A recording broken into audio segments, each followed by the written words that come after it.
안녕하세요 여러분, B급TV의 브루스입니다. 자, 이번 B급 IT 소식은 새로운 아이폰에 대한 소식인데요. 아이폰에 대한 루머는 꾸준히 나오고 있죠. 올해 나올 아이폰이라면 아이폰 14죠. 아이폰 14.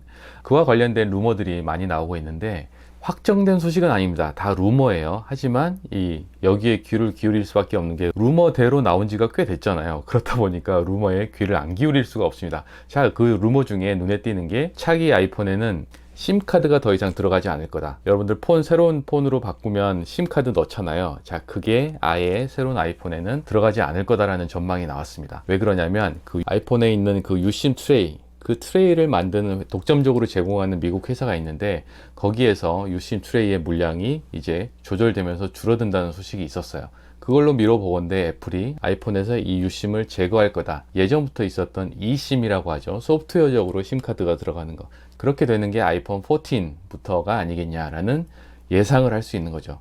자, 심카드가 없으면은 사실 제조사한테는 좋습니다.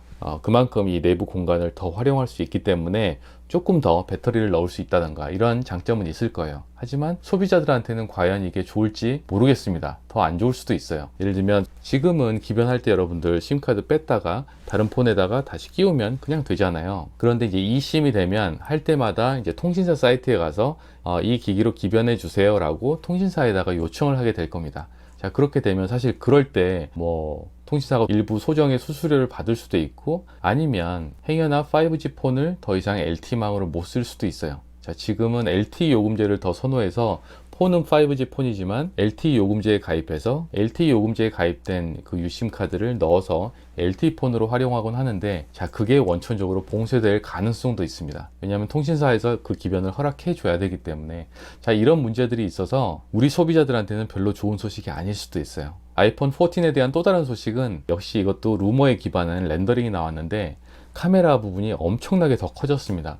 사실 지금 아이폰 13 프로 같은 경우에도 카메라가 상당히 커서 이 정도면 디자인적인 밸런스의 거의 끝 아닌가, 더 커지면 안 될 것 같은데 라고 생각을 하고 있었는데 이 카메라 부분이 15에서 20%까지 더 커진다 라는 소식이에요. 렌더링을 봤는데 실제로 이건 좀 모르겠어요. 저한테는 약간 이제 그 선을 넘은 것 같아요.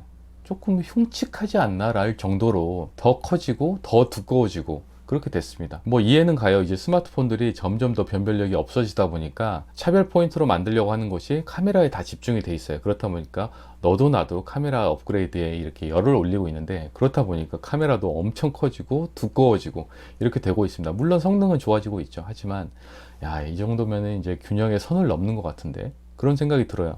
그래서 사실 지금도 아이폰 프로 라인 같은 경우는 너무 무겁거든요. 무거운데 이것 때문에 더 무거워지게 생겼어요. 바라건대 이렇게 카메라에 너무 과한 부피감을 주는 것 대신 조금 더 가벼운 아이폰을, 화면은 크지만 가벼운 아이폰을 좀 만들어 줬으면, 그 라인업을 하나 추가해 줬으면 하는 바람입니다. 카메라 이렇게 좋아봤죠. 유튜브 찍고 음식 찍고 이게 다일 텐데, 아이폰 14에 대한 소식은 앞으로도 이렇게 루머처럼 나올 텐데 꼭 알아야 될 이런 소식들은 B급 IT 소식에서 여러분들한테 말씀드려 보겠습니다. 네, 이상 B급 TV의 브루스였습니다.